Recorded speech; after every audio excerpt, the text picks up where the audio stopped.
चीन के बीजिंग शहर में एक ऐसी घटना घटने का दावा किया गया है जिसकी वजह से आज भी देर रात लोग बसों में सफ़र करने से डरते हैं।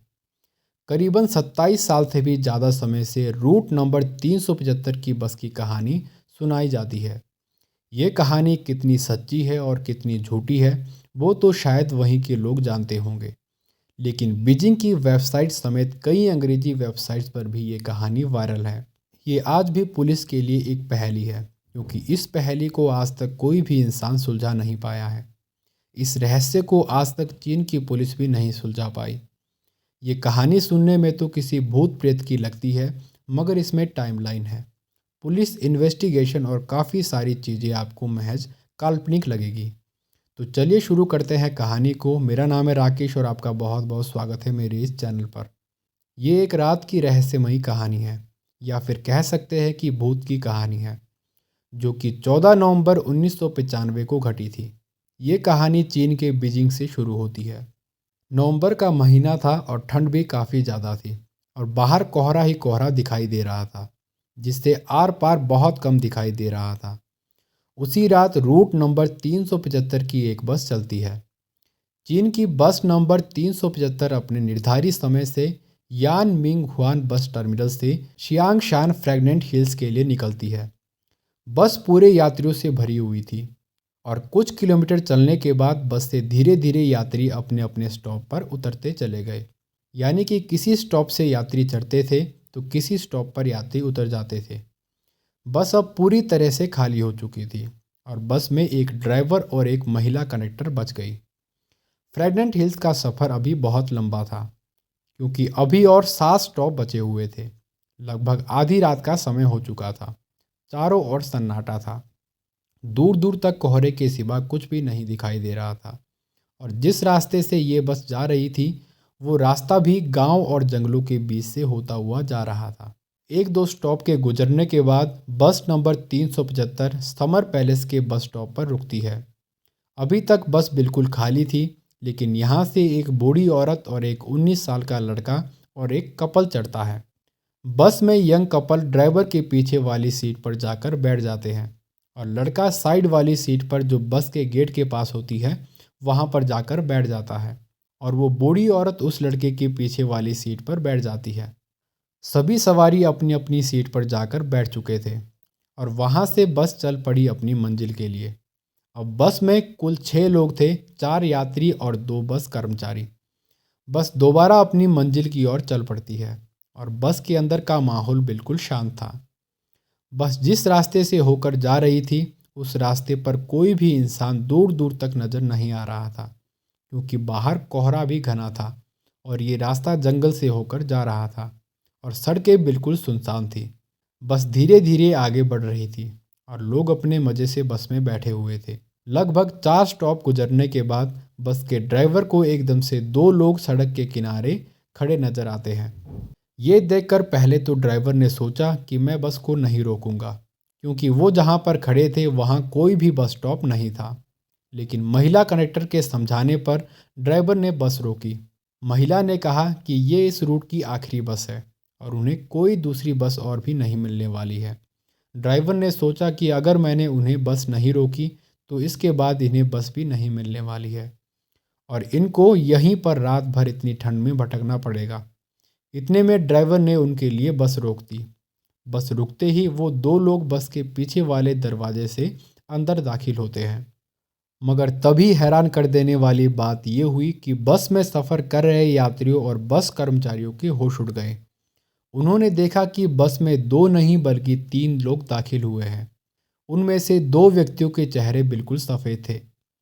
तीसरे व्यक्ति को उन्होंने अपने कंधे का सहारा देकर खड़ा रखा था। तीसरे व्यक्ति का सर बिल्कुल नीचे की ओर था, बाल बिखरे हुए थे और उसका चेहरा बिल्कुल ढका हुआ था।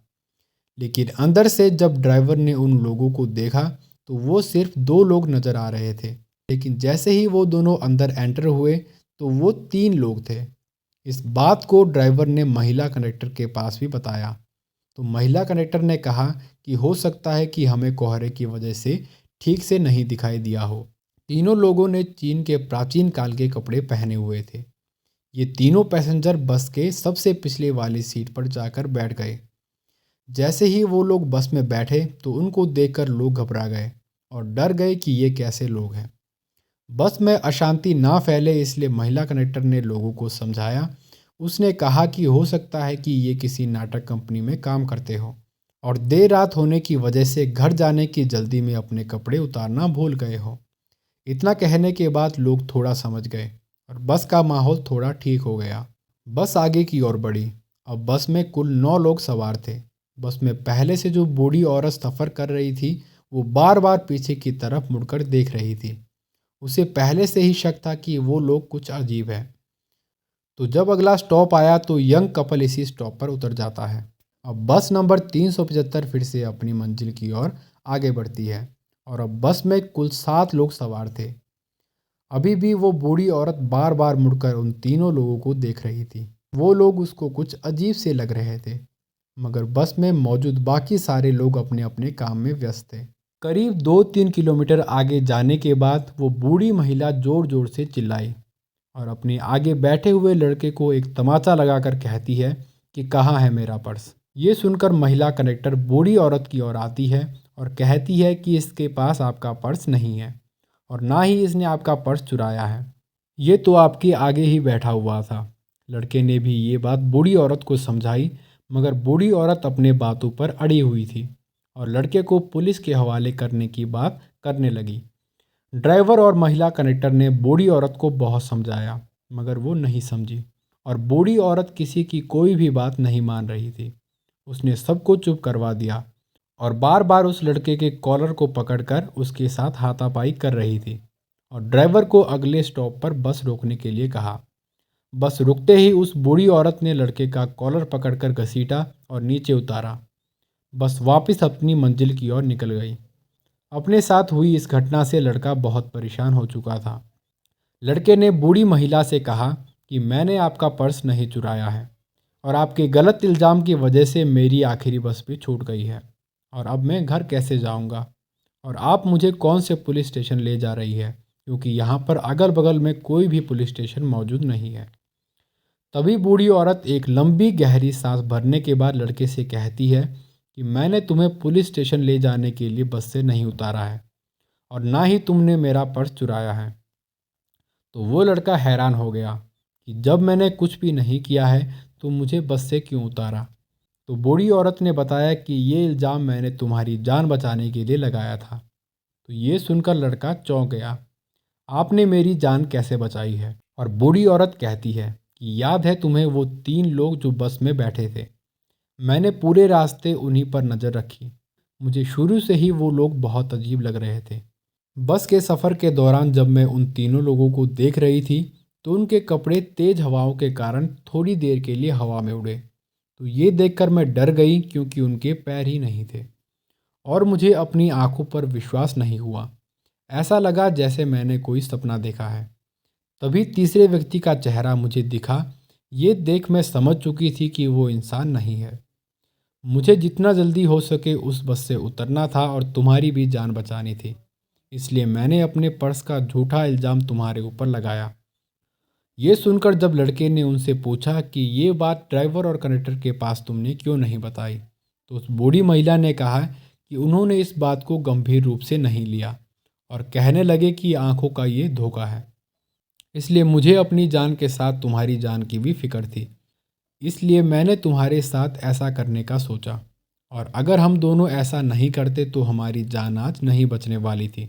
इसके बाद बूढ़ी औरत और वो लड़का तुरंत पुलिस स्टेशन में चले जाते हैं और पुलिस कर्मचारियों के पास अपनी इस घटना की जानकारी बताते हैं। लेकिन पुलिस कर्मचारी उनकी बातों पर यकीन नहीं करते हैं और उन्हें घर जाने की राय देते हैं। साथ में पुलिस ये आश्वासन देती है कि अगर इस तरह की घटना हुई है तो उसके ऊपर पुलिस कार्रवाई जरूर करेगी। और बूढ़ी औरत और वो लड़का अपने अपने घर चले जाते हैं। और अगले दिन सुबह 15 नवंबर को पुलिस को ये सूचना मिलती है कि यान मिंग हुआन बस टर्मिनल से फ्रैग्नेंट हिल तक जाने वाली रूट नंबर 375 वाली बस गायब है और वो अपने निर्धारित बस टर्मिनल अभी तक नहीं पहुंची है। पुलिस को ये सूचना मिलने के बाद ये समझ आ चुका था कि वो बूढ़ी औरत वो लड़का सच कह रहे थे। तुरंत पुलिस उस बूढ़ी औरत और लड़के को पुलिस स्टेशन में बुलाती है और उनकी बताई बात को रिकॉर्ड करती है। देखते ही देखते पूरे चीन और बीजिंग में ये खबर आग की तरह फैल गई कि रूट नंबर 375 की बस गायब है। पुलिस की काफ़ी मशक्क़त और छानबीन करने के बाद भी बस नंबर 375 की कोई जानकारी नहीं मिल रही थी। यहाँ तक कि पुलिस ने सारे सीसीटीवी कैमरे खंगाले, मगर कहीं भी उस बस का नामो निशान नहीं था। जहाँ पर बूढ़ी औरत और वो लड़का उतरे थे, वहीं तक वो बस सीसीटीवी कैमरे में दिखाई दी। लेकिन 16 नवंबर को पुलिस को सूचना मिलती है कि एक बस नदी में गिरी हुई है। पुलिस मौके पर जाती है और उस बस को नदी से बाहर निकालती है। पुलिस ये देखकर चौंक जाती है क्योंकि वो बस नदी में गिरी हुई थी। वो बस नंबर 375 थी। ये बस फ्रैगनेंट हिल्स से करीबन 100 किलोमीटर दूर एक नदी में मिली। पुलिस क्रेन की मदद से उस बस को नदी से बाहर निकालती है।